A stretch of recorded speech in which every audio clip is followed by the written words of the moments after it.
विश्वानि देव सवितर्दुरितानि परासुव यद्भद्रं तन्न आसुव। ओम शांति शांति शांति। ओम श्री गुरुभ्यो नमः। ओम श्री परमात्मने नमः। ओम श्री परम ऋषिभ्यो नमः। ओम सर्वेभ्यो नमः। ओम। वैदिक संस्कृति के इस अंक में आप सभी का स्वागत है। हम कर्मों के विषय में चर्चा कर रहे हैं क्योंकि ईशोपनिषद के दूसरे मंत्र में कहा है, कुर्वन्नेवेह कर्माणि जिजीविषेत् क्षतं समाह एवं त्वयि नान्यथेतोस्ति न कर्म लिप्यते नरे। और इसकी भूमिका में प्रथम मंत्र है, ओम ईशावास्यमिदं सर्वं यत् किंच जगत्याम जगत तेन त्यक्तेन भुंजीथा मा गृधः कस्य स्विद्धनम्। जब सब कुछ उस परम पिता परमात्मा का है तो मनुष्य अहंकार क्यों करे। तो उसके द्वारा किए गए कर्म परोपकारार्थ हो जाते हैं और जितना भी हम परोपकार अधिक करते हैं वो कर्म हमें उतने ही कम अपने पाश में बांधते हैं परोपकार के लिए। और मन में उन कर्मों के फल के उपभोग की कामना, ये भी एक बात विशेष से होते हैं जो हमारे लिए आवश्यक होते हैं। दो प्रकार के कर्म होते हैं, एक कर्म ऐसे कि जिसमें हमारा लाभ अधिक होता है और अन्यों का थोड़ा कम होता है, जो व्यक्तिशः प्रधान होते हैं और दृष्टिकोण से गौण होते हैं। और दूसरा जो गौण होते हैं और सामाजिक परिप्रेक्ष्य में बात करें तो प्रधान होते हैं। तो जैसा जैसा कर्म हम करेंगे वैसा वैसा फल हमें मिलता है, ऐसा ही नियम है। तो इस मंत्र में जो बात कही है ईशोपनिषद में कि जब हम प्रथम मंत्र को पूरी तरह से ठीक ठीक मानते हैं तो हमारे द्वारा जो कर्म होते हैं वो दूसरे प्रकार के कर्म अधिक होने लगते हैं। अर्थात व्यक्तिशः ना के बराबर हम करते हैं और सर्वस्व अपना न्योछावर परोपकार कल्याण के कार्यों में और निस्वार्थ भाव से, इस भावना से नहीं करते हैं कि हमने अच्छा काम किया तो हमें फल अवश्य चाहिए ना। कर्तव्य कर्म कि हमें तो करना ही है, बस कोई हमारी प्रशंसा करे ना करे हम इस विषय में जाते, वो जिसके प्रति कर रहे हैं उनका मन है, करना चाहे करें ना चाहे ना करें। इतने ईश्वर पर विश्वास करते हैं हम, इतने ईश्वर आस्तिक हो जाते हैं कि फिर हमें व्यक्ति हमारे प्रति क्या बात कह रहे हैं, प्रशंसा कर रहे हैं या कार्यों की आलोचना कर रहे हैं, वो बातें हमें विचलित नहीं करती हैं। कोई हमारे है केवल इतनी ही प्रेरणा होती है, नम्रता से उसको आत्मा के अर्पण कर देते हैं। आलोचना करता है तो उससे हम सीख लेते और अच्छे से कैसे करें, लेकिन मन में ग्लानि कोई भाव हम नहीं है, नहीं उत्पन्न होता है। जितना हम स्व केंद्रित होते जाते हैं, अपने स्वार्थ के वशीभूत होकर कार्य करते जाते हैं, उतना ही हम उन कर्मों से चिपकते जाते हैं, उन कर्मों के बंधन में बंधते चले जाते हैं। और जितना ही समाज कल्याण के कार्य को करते हैं उतना ही उन बंधनों से धीरे धीरे मुक्त होते चले जाते हैं। एक ही कर्म किस प्रकार से हमें बंधन में बांधता है एक ही कर्म। देखिए, जैसे एक डॉक्टर है, एक वैद्य है और ऑपरेशन करते हैं। मान लीजिए कि किसी का नहीं हो, एक उदाहरण दे रहा हूं, किसी के पुत्र को कोई समस्या हो जाए और वो अपने पिताजी के अस्पताल में ले आए उसको कि चलिए उनके पिताजी से ऑपरेशन कराएंगे, बहुत अच्छे सर्जन है और हार्ट की सर्जरी होनी हो, बहुत ही क्रिटिकल कंडीशन हो, और हालांकि उनके पिताजी ने अच्छे से अच्छे कार्य को किया है, सर्जरी को किया है, पहले भी उनका रिकॉर्ड भी बहुत अच्छा है, लेकिन चूंकि पुत्र से मोह है, वह उनका व्यक्तिगत विषय है और उनके मन में वो भाव हैं, तो क्या होगा? अधिकांश, मैंने ऐसा सुना है, डॉक्टर्स से भी सुना है, वो भी ये बताते हैं कि जो हमारे रिश्तेदार होते हैं, जो बिल्कुल सगे संबंधी, माता पिता भाई, जो बिल्कुल सगे संबंधी, जो ब्लड रिलेशन में होते हैं, हम उनका कोई भी ऐसा क्रिटिकल सिचुएशन आ जाए ऑपरेट करने की, तो वरे तो हमारे समकक्ष जो हैं, हम उन्हीं से कराते हैं। कांपते हैं, मन में भय बना रहता है कहीं कोई गलती ना हो जाए, जबकि वही डॉक्टर जब अन्यों का करते हैं बिल्कुल अच्छे तरीके से करते हैं। क्यों? कोई न्यूनता है?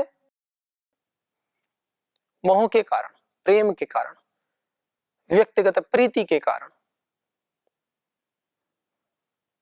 इसीलिए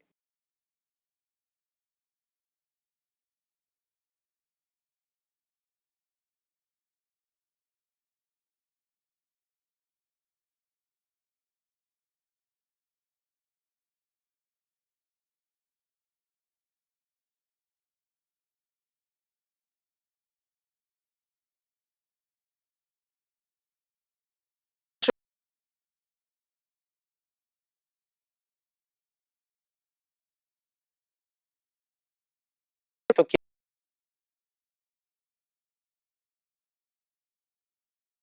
लिए तो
जितना भी है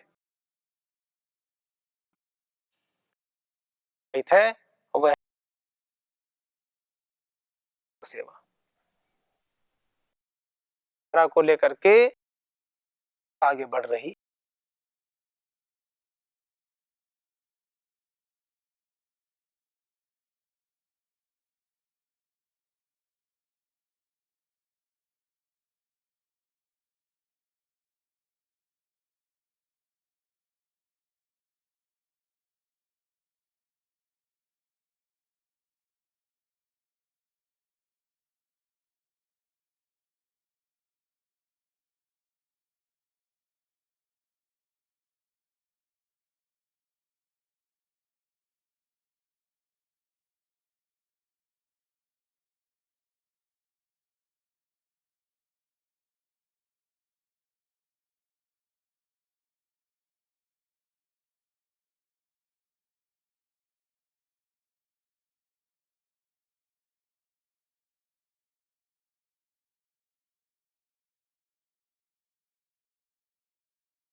दुख होगा।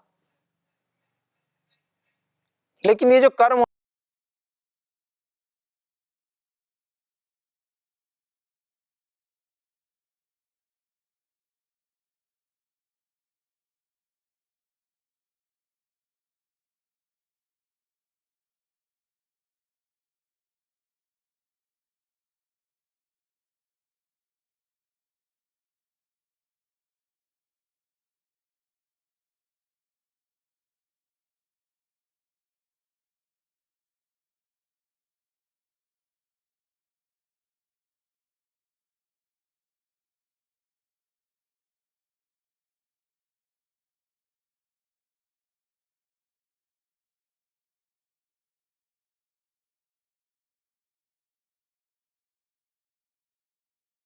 आपके बगीचे में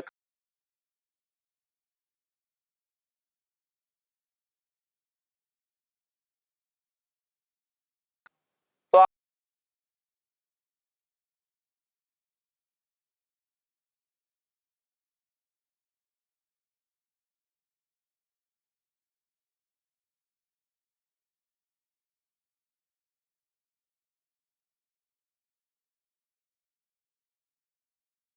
कर्तव्य का पालन करते हैं।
स्वयं ही उनके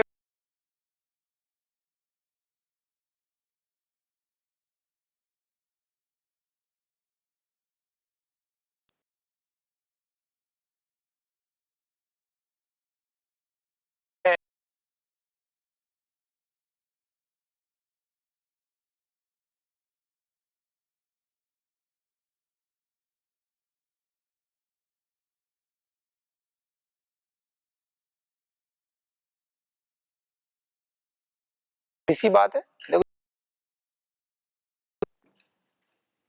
गुरु मान लेता है फिर।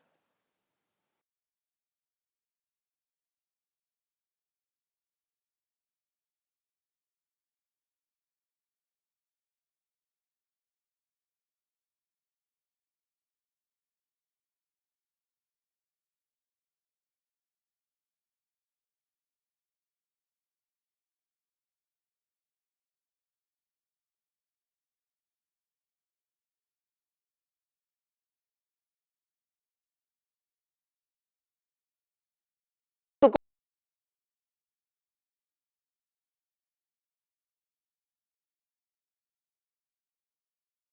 तेरा ही है।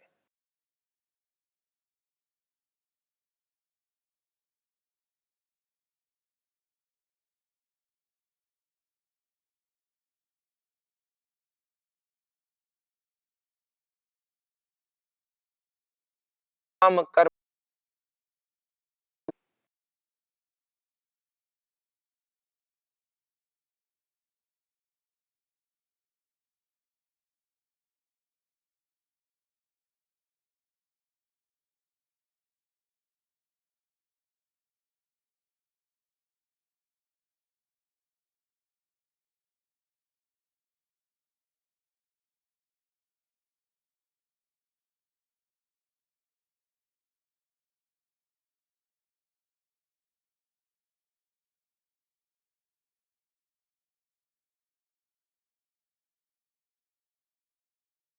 लक्ष्य की ओर, मार्ग पर तो बनाना प्रारंभ करते हैं और अंततः अपनी जो भी मंजिल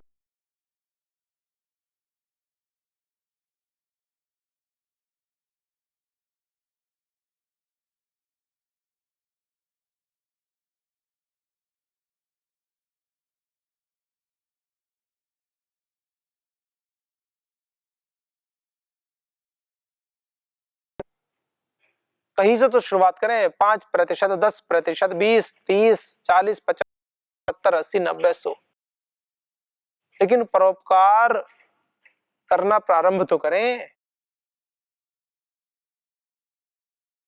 परोपकारात्मक कर्मों को तो करें, उन्हीं को पुण्य कर्म कहा जाता है और जो गलत कर्म कहा जाता है। तो हमें दोनों प्रकार के कर्म के विषय में यह बात तो बात है। आपको बहुत बड़े बड़े ग्रंथ क्या कहते हैं वो समझ में नहीं आता है, नहीं आते हैं, मंत्र समझ में आते हैं, ना तो समझ में कि दो के लिए होते हैं, आज के कल्याण के लिए होते हैं। तो जैसे मैंने एक वैद्य का उदाहरण दिया, एक डॉक्टर का उदाहरण दिया कि जिस प्रकार से जब वह डॉक्टर अन्यों के हार्ट की सर्जरी करता है तब उनके हाथ नहीं कांपते और वह कर से उनका लगाव कम होता है, वो कर्म के बंधन उनको कम, जहां पर मोह होता है, जहां पर अत्यधिक प्रीति होती है, वहां पर वो कर्म के बंधन हमें बांध लेते हैं। तो मोह के कारण से हम ठीक ठीक कार्य नहीं कर पाते और वो कर्म के बंधन हमें बांध कर रखते हैं। तो अब हम समझ सकते हैं। तो इसी प्रकार से जब समाज कल्याण के कार्यों को हम करते हैं, निस्वार्थ भाव से करते हैं, तो वहां पर क्या होता है, तो वो कर्म के बंधन हमें कम से कम बांधते जाता है। भारतीय संस्कृति में, वैदिक संस्कृति में ये क्यों बनाए हैं, 4 सोपान क्यों बनाए, ब्रह्मचर्य आश्रम, गृहस्थ आश्रम, वानप्रस्थ आश्रम क्यों बनाए, ताकि धीरे धीरे धीरे धीरे धीरे हम उठते चले जाएं और अंततः जाते जाते अपने लक्ष्य को पालें। इसीलिए तो बनाए। और जो सीधे ही ब्रह्मचर्य आश्रम से संन्यास करना चाहें,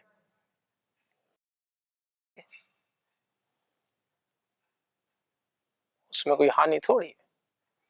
सोच समझकर विचार पूर्वक समर्थ गुरु सत्ता वैदिक ऋषियों के सानिध्य में आकर के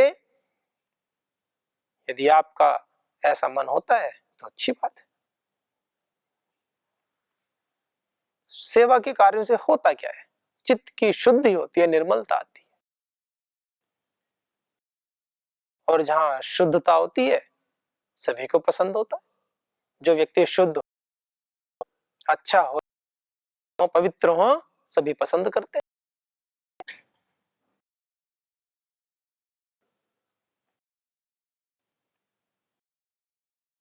तो इस प्रकार जो चलती है, जितना परोपकार आप करते जाएंगे पुण्य करता चला जाएगा, होता चला जाएगा, और धीरे धीरे चूंकि लक्ष्य आपका निष्काम था, न कर्म लिप्यते नरे, इस बात पर विशेष है, हम आपको बांधेंगे नहीं। और कौन से कर्म बांधेंगे, जिनमें संस्कार की भावना होगी और फल लेने की भावना नहीं होगी, वो कर्म है ये। वे कर्माणि जिजी विशेषतम समा वही नान्य थे दोस्ती। ये जो विषय है, ये जो बातें हैं, ये तब घटित होती हैं जब हम कर्मों को करते करते उस उच्च अवस्था में पहुंच जाते हैं जहां पर हमारे द्वारा किया गया प्रत्येक कर्म निष्काम कर्म हो जाता है और हमारे पास कुछ अन्य उपाय होता ही, तो परिणाम स्वरूप हमारे द्वारा किया गया प्रत्येक कर्म निष्काम कर्म की श्रेणी में आता है। फिर हमें संसार से कुछ नहीं चाहिए, ऐसा भाव हम रखते हैं। तो जीने के लिए ऑक्सीजन भी चाहिए, पानी भी चाहिए, प्यास लगेगी तो। श्वास ले रहे हैं तो सर्दी है, गर्मी है, तो जो भी आवश्यक वस्त्र आदि हैं चाहिए। फिर ऐसे तो नितांत तो फिर नहीं हो पाएगा। तो जितना आवश्यक है, जो इस मनुष्य जीवन परमपिता परमात्मा ने हमें दे दिया है, तो इस जीवन को जीने के लिए जितना नितांत आवश्यक है, उन आवश्यकताओं की पर हम जो कुछ भी अर्जन करते हैं वो समाज सेवा को समर्पित, अभी वो उसी समाज के कल्याण के कार्यों में ही लगाएं। इस कोण से यदि हम कार्य करते हैं तो निश्चित ही वह कर्म निष्काम कर्म की फल की अपेक्षा से रहित होकर के। ये जो दूसरा मंत्र है, कुर्वन्नेवेह कर्माणि, विषय में बहुत दस्त मंत्र है, माने पुरुषार्थ का प्रतीक है। वेह कर्माणि जिजी विषय छतम 100 वर्षों तक, और ऐसा नहीं कि 101वें वर्ष में कर्म करना बंद कर दे, ऐसा कहीं नहीं कहा। एक कॉमन मिनिमम एजेंडा होता है ना, ऐसा कि कम से कम 100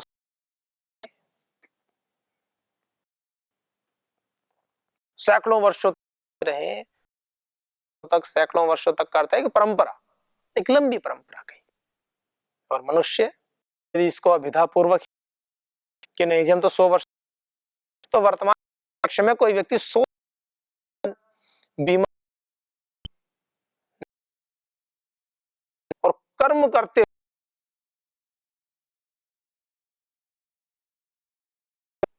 और जी क्या बात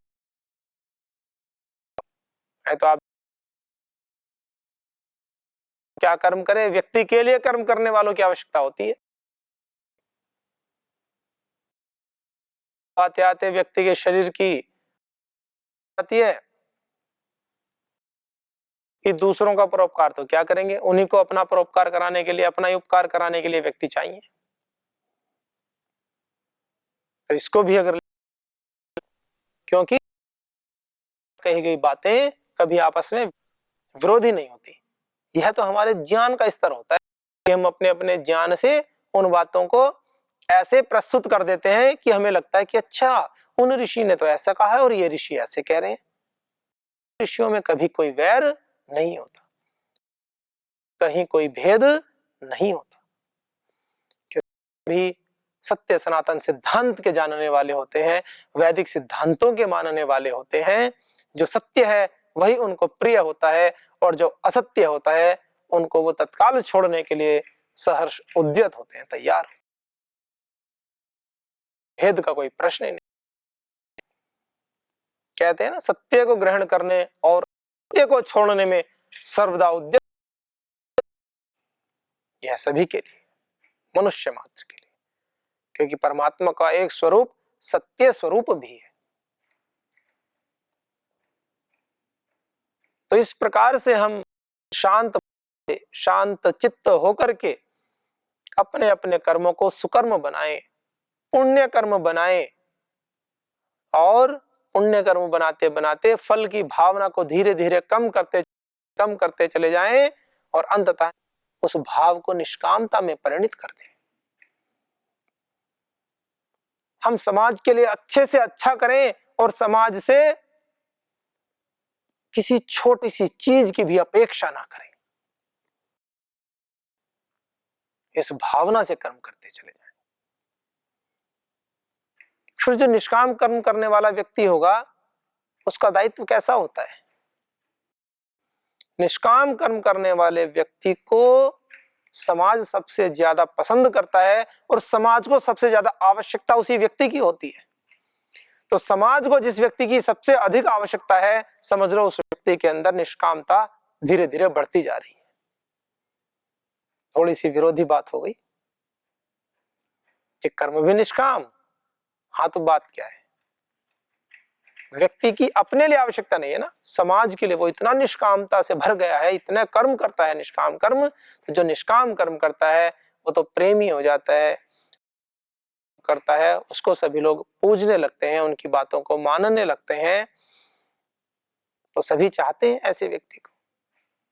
जब समाज का एक बहुत बड़ा वर्ग किसी व्यक्ति को विशेष रूप से चाहने लगे, वह व्यक्ति समाज की आवश्यकता बनता चला जाए, तो समझ लो उनके द्वारा किए गए कर्मों में निष्कामता का पुट, निष्कामता अधिक से अधिक आती जा रही है। तो आइए हम सब अपने अपने कर्मों को पुण्य कर्म बनाएं, पुण्य कर्म बना करके धीरे धीरे निष्कामता को बढ़ाएं। और हे परमपिता परमात्मा, सभी के जीवन में निष्काम कर्मों को शीघ्र घटित करें। आंतरिक रूप से हम संतुष्ट रह करके अपने सभी कार्यों में सामंजस्य स्थापित करके अपने अभीष्ट लक्ष्य को प्राप्त करें। इन्हीं शुभ भावों के साथ, इन्हीं शुभ कामनाओं के साथ आज के अंक को विराम देते हैं। ओम शांति शांति शांति।